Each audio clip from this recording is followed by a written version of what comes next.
Ahoy! This is a Tsukuyomi guide. We're going to talk about Tsukuyomi's ability, about his leveling order, about his items, and playstyle and everything in between. This guide is going to be simple and straightforward, but it will also show you some of the finer details of this character, and then I'll direct you to other places for more in-depth info. Let's begin with Tsukuyomi's abilities. His passive is Shingetsu and Magetsu. His first two basic attacks are normal with no additional effects, but activate his weapons. Every following basic attack for a few seconds will either restore a little bit of mana as well as have a 50% cleave, or will restore a little bit of health and have some bonus damage. The ranged basic attacks from his abilities can also be used to activate the weapons for these additional effects. This allows Tsukuyomi to have extremely strong jungle clear but also some decent sustain in solo lane. His first ability is Dark Moon Shuriken. The first part of the ability is Tsukuyomi throwing a shuriken. The shuriken will go through enemy minions, so you can use it to clear, but it will stop on enemy guards, so it can be body blocked as well. If an enemy guard gets hit by the projectile becomes stuck to them, and you can go to them and retrieve it. When you retrieve it, the cooldown of the ability is reduced by 4 seconds.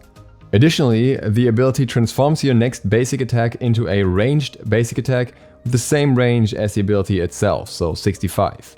If this basic attack hits an enemy, their movement speed is stolen. 25% movement speed reduction for the enemy, 25% movement speed increase for you. This counts as a slow for item effects as well. His second ability is Kusari Gama. This ability has 3 parts. A swing from the left side, a swing from the right side, and a line attack towards the front. The first swings do a little bit less damage and disarm the enemy for up to 2.5 seconds depending on the rank of the ability.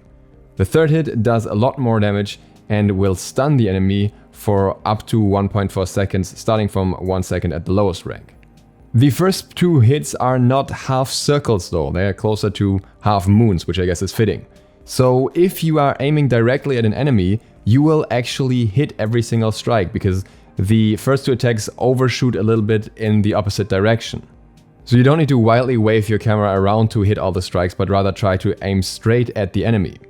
While using the ability, Tsukuyomi also gains 33% movement speed and is immune to knockback effects, meaning this is actually a pretty decent escape tool as well, or can be used as a gap closer if you don't rely on the initial damage that much.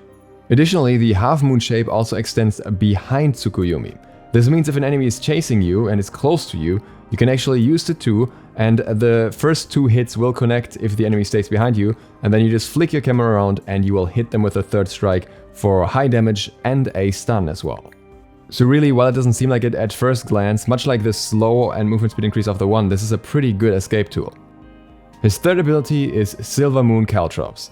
This throws a half moon of spikes on the ground, which deal damage to enemies that walk through them. Usually you can get 2 to 3 ticks on an enemy unless they walk straight through the entire area, at which point you can reach 7 or even 8 ticks, I think. Enemies walking through the area are slowed by 15 to 25% depending on the rank. Similar to the 1, this ability also comes with a ranged basic attack effect for your next basic attack. This one, instead of slowing the enemy or speeding you up, deals a little bit of extra true damage in addition to the normal damage. It's not a huge factor in comparison though. What is worth noting is that even if the enemy doesn't move, it'll deal damage to them at least once if you hit them with the ability initially. It's also worth noting that if any enemy walks through your caltrops, you are put into combat. Tsukuyomi's ultimate is Piercing Moonlight. He channels for a brief duration and fires projectiles, during which time he gains crowd control immunity and 50% damage reduction. After firing 4 projectiles, he will dash through all the enemies that he has damaged and therefore marked. Each projectile can mark up to 3 enemy guards, assuming they are close enough to each other or are standing in a line. If a guard got hit by multiple projectiles, this will count as multiple marks, so for each of these marks, that guard will be hit once. The projectiles can go through walls and you will also dash through walls. You are CC immune for the entire duration, including the dashes, even though on PTS there was a bug where you could actually get interrupted in between. Now before we get to the leveling order, a few quick notes regarding specific abilities. When it comes to Dark Moon Shuriken, yes, the 4 seconds cooldown reduction applies even if you build max CDR on the ability. So the cooldown at that point is 6 seconds, and with the factored in movement towards the enemy when they get hit by the projectile itself, you can basically use the ability twice in a row, and even after that the resets are very, very quick. So this ability is very spammable, especially if you maybe have additional items that reduce cooldowns further. Also, the ranged basic attacks from the 1 and the 3 can be stored. That means you can use your 1 and your 3 in base, and you will have 2 ranged basic attacks at your disposal right away, and then after that you can use your 1 and your 3 again and get 2 additional ranged basic attacks, giving you an access to 4 easy basic attacks, of which 2 will come with a movement speed slow for the enemy and increase for yourself, so it's very easy to stick to the enemy through these 4 attacks as well. And yes, Hydra's Lament works as intended with these ranged basic attacks now. When it comes to his leveling order, it depends a little bit on the role. But in jungle, I would typically maximize the ultimate over everything else, then secondary the 2, then the 1, and then the 3. Meaning you start off with the 2, then put a point in the 1. I would say a point in the 3 as well, typically, even though you can also skip that and say you do that on level 4. And then a point in the ultimate, after that maxing out the 2. Putting in a point in the 1 because it's also a really valuable ability, so I don't think you need to point skip. And then going back to ultimate the 2, 1, and then finish everything off. The reason why you're maxing the 2 first is that it has the highest damage, but also because it comes with a lot longer overall CC by maxing it out. Otherwise, it would be a much closer competition between the 1 and the 2, which gets the resets, meaning you can often get a lot of damage applied very quickly if you're chasing down enemies. But I think the disarm and the stun are just too valuable to give up in most situations. If you are more experienced with Tsukuyomi and feel like you don't rely on the CC that much anyways, then I see no reason not to max the 1 either, so that's completely flexible. If you're playing in solo, I would change the leveling order and maximize the 1 before the 2, because I think the 1 is a much more reliable clear. The enemy could technically body block the 1 if you do that, but as long as the reset time stays the way it is now, this may actually end up benefiting you because you can spam the 1 way more, so it ends up in your favor anyways. It also means if you get bullied out, it's much easier to clear from a distance, and if you get sustained items later, it'll help you heal up from a distance as well. Let's talk a little bit about Tsukuyomi's strengths and weaknesses, pros and cons. What you have to keep in mind is that while you're seeing background footage of me playing Tsukuyomi here, this was on PTS, he was bugged in multiple ways and it was very laggy because I was on very high ping. His abilities are generally a lot easier to hit than it may look like here, and it's a lot easier to confirm most of them most of the time, which will have a major impact in games. He's really not that hard to learn. And part of the reason for that is that he is extremely strong at the moment. He has extremely high damage across the board and multiple ways to get significant amounts of movement speed as well, either through his own abilities or through items, which overall lead to him having massive potential with very little downsides. He has very, very strong ranged poke for an assassin, which also means that he has relatively high defensive capabilities when it comes to, for example, defending a siege on a phoenix. He has very high burst, especially if you're building into Hydra's Lament as well. He has relatively good sustained damage throughout a fight regardless, because his cooldowns are reduced so heavily, especially from the 1, that he can basically spam that over and over.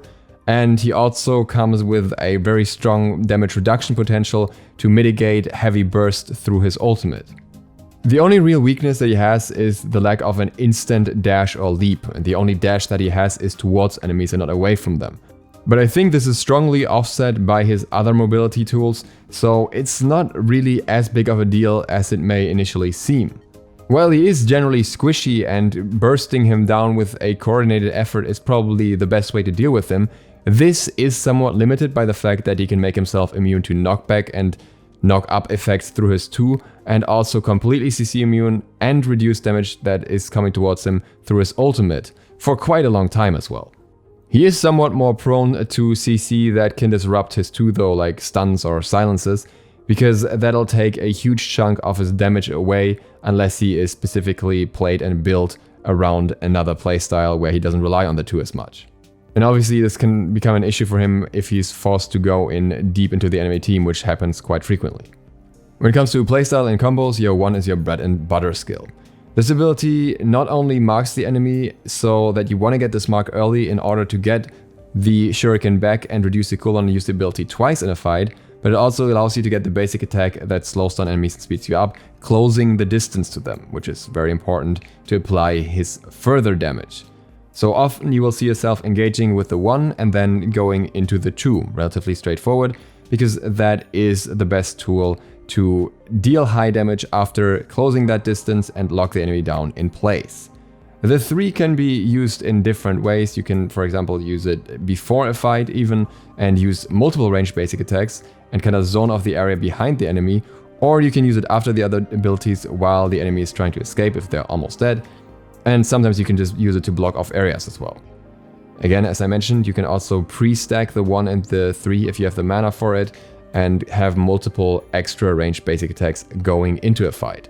Often you will also just look to poke with your 1 and 3, see how low you can get the enemy, and then potentially engage with the 2 afterwards.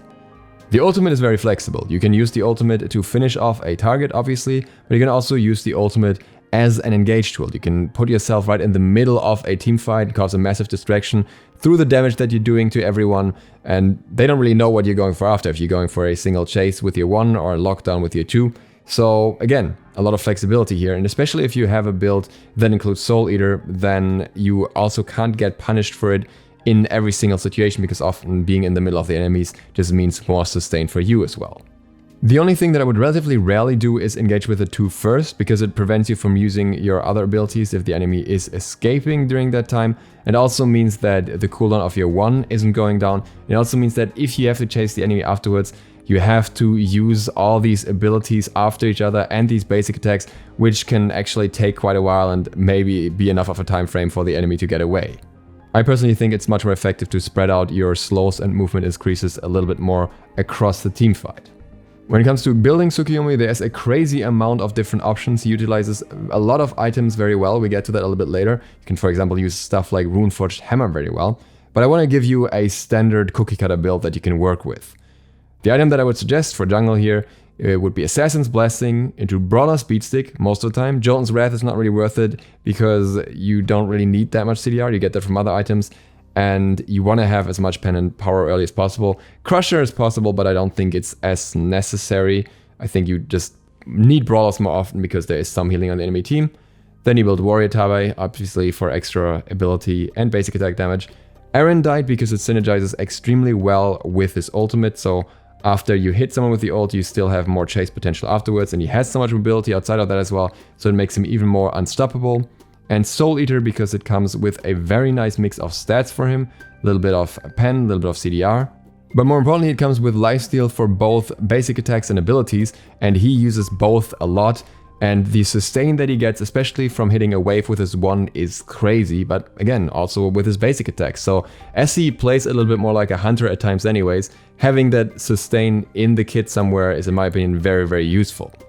After that, I would suggest Hydra's Lament because you get so much extra damage out of using these ranged basic attacks. If you get to the point where you want to trade out Assassin's Blessing, you can, for example, go into Mantle of Discord, which allows you to stick to the middle of the fight a little bit better, and also have that maxed out CDR, which is very, very nice for his 1. Understand that not everyone might like the Hydra's playstyle. If you want to rely more on the 2, for example, then you could go into Serrated Edge. You will have your abilities off cooldown quite a fair bit with the 1, so you have to make sure you spam that a lot to get the extra effect, but the other stats of Serrated Edge are obviously very nice as well, and it gives you that extra 20% shred as well, or penetration as well, that you likely want to have. Or you could go for Heartseeker, which will give you a little bit less pen but a little bit more extra damage on your abilities. Also a very nice option. And again, there are many, many others. I can't possibly cover them all here, so I will link you my mechanics video where I talk more about item interactions for Tsukuyomi specifically in depth, so that you can choose for yourself whichever style you like best. There's a ton of options out there that you can go with. For relics, the big 3 are obviously Beads, Aegis, and Blink, but I would say that Blink is not absolutely necessary on him. He's a bit more like Thor maybe, because again, his 3 can put him into combat before the fight even really starts for him. You have a lot of situations where you poke from range with your 1, so in those situations you can't really use Blink. At the same time, there might still be situations where you want to use Blink, because it just closes the distance to even hit them with your 1 or gets you over a wall. So it's a personal preference choice, and I know that as a jungler I like going Blink a lot. Again, it's just quite a few situations where it just doesn't feel quite as viable as on others, especially since his ultimate can also be used as an engage, and you can also don't really want to use blink with that. Sometimes it feels more like you want to use it as an escape tool with him, but then with the 2 seconds out of combat, that can be complicated too. And that's it for Tsukuyomi. I hope this gave you a good overview of the character. If you're new to the channel, hit the sub button and maybe the bell so you get notified of other upcoming info videos surrounding Smite. We have some Hunter stuff coming up, some Village stuff coming up. And other than that, I hope to see you for the next one soon. Duke Sloth, out.